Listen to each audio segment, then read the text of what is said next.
আজ হচ্ছে চৈত্র মাসের নবমী তিথি। তো যেখানে দুর্গা মন্দির আছে সেখানে মা দুর্গার পুজো হয়। তো আজকে আমরা হঠাৎ করে মানে আমার বান্ধবী সকালবেলায় হঠাৎ করে বললো, চলো আজকে শ্যামারূপার মন্দির যাব, মা দুর্গাকে একটু পুজো দিয়ে আসবো। তো শুনে তো আমারও বেশ ভালোই লাগলো যে চলো তাহলে যাই, মা দুর্গার দর্শন করে আসি আর পুজো দিয়ে আসি। তো দেখো পুজোও দিয়েছি। তো আমরা এখন ভোগ খেতে বসে পড়েছি। ভোগ খাওয়ার কথা ছিল না, কিন্তু আমাদের কপালে ছিল আজকে ভোগটা। তো দেখছি সবাই বসছে, তো আমরা দুই বান্ধবী মিলে বসে পড়েছি ভোগ খাওয়ার জন্য।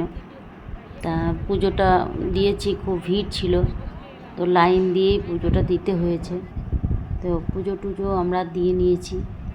তারপরেই আমরা ভোগ ঠোক খেয়ে আবার একটা জায়গায় গেছিলাম, তো সেটাও তোমাদেরকে দেখাচ্ছি। দেখো কি সুন্দর সেই জায়গাটা।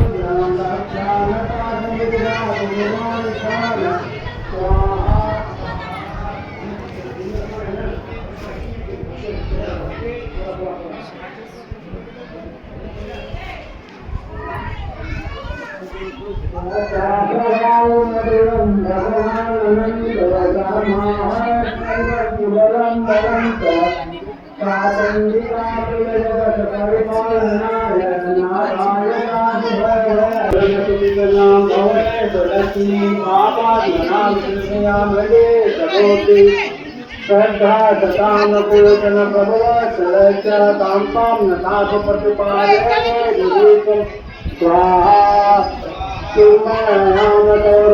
किमेक किंका गदूर सुरक्षेकारिणी किंका हरे सुचरितांतव भूतानि करवे देवरादिदेव स्वाहा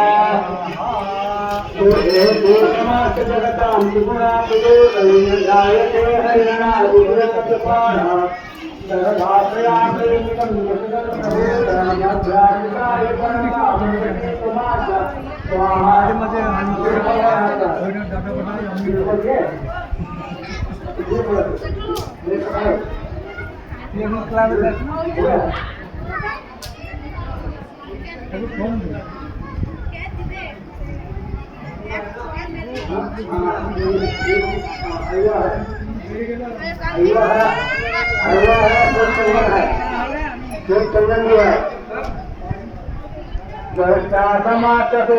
समुदेवरेण तीर्थं प्रयाति सकले सुमकेतु देवी स्वाहा शिवाय सिद्धि हेतु रूतार्थे तुमते वजने सदा च स्वाहा स्वामुक्ते हेतु महाव्रतत्वमभ्यासते पुनते निकटभारे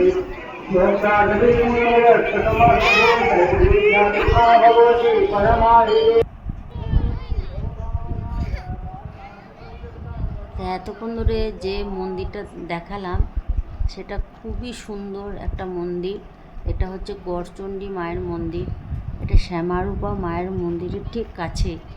তো এটা এত সুন্দর লাগলো আমার, খুব সুন্দর করেছে। আর খুব বড়োভাবে একটা হোম হচ্ছে, নবমীর হোম হচ্ছে। তো মা গড়চণ্ডীর ওই মূর্তিতে পুজো হয়, আর পাশে বাসন্তী পূজাও হচ্ছিল। তো এখন এই কোটাটাই দেখে আমরা বেড়াচ্ছি। এই যে একটা শিব মন্দির এসছে, এখানে জায়গায় জায়গায় প্রচুর মন্দির আছে। তো এই কত সুন্দর একটা শিব মন্দির, খুবই সুন্দর আর মনোরম একটা পরিবেশ, শান্ত নিরিবিলি পরিবেশ, খুবই সুন্দর জায়গাটা। তারপরে এখানেও আর একটা মহালক্ষ্মীর মন্দির আছে এই ভিতরে। তো এই জায়গায় জায়গায় অনেক মন্দির আছে। তো এই গোটা এরিয়াটা জুড়ে এখানে আশ্রম, এই পাঁচটাতেই আশ্রম, এটা গোটাটাই আশ্রম। তো এখানেও ভোগ টোগ খাওয়ানো হয়। তো দেখছিলাম যে বেশ অনেক রান্না টান্না হচ্ছিল, আর আমরা চারিদিকটা ঘুরে ঘুরে দেখছিলাম। আর প্রচুর গাছপালা, এদিকে কত রকম গাছ, এই যে সব গাছের নামও জানি না। একটা গাছে তো এমন একটা ফল ধরে আছে, সে গাছটা কোনোদিন দেখিও নি। কী গাছ, কি এই যে এই গাছটা, এতে যে কি যে ছোট ছোট ফল ধরে আছে। এখানে লোককে জিজ্ঞাসা করলাম, কেউ বলতেও পারলো না যে গাছটা কী আর ফলগুলোই বা কী ধরে আছে। তো যাই হোক, এখানে কত সুন্দর একটা আশ্রম করেছে। এখানে লোকজনও আছে, দেখলাম অনেক লোকজন আছে, সব এখানে বসে আছে। আর এটা অনেক প্রাচীন কোনো মন্দির ছিল, যেটা এখন ভগ্নস্তূপ। তো এখানে আর একটা হনুমানজির মন্দির আছে। তো আমার তো জায়গাটা খুব ভালো লাগলো, আর আজকে দিনটা খুব ভালোই কাটলো। জানতামও না আজকে আমরা এখানে যাব, হঠাৎ করে যাওয়ার প্রোগ্রাম করেছিল। তো সেই বান্ধবীর জন্যে যাওয়া হলো। এখানে শেষ করছি, নমস্কার।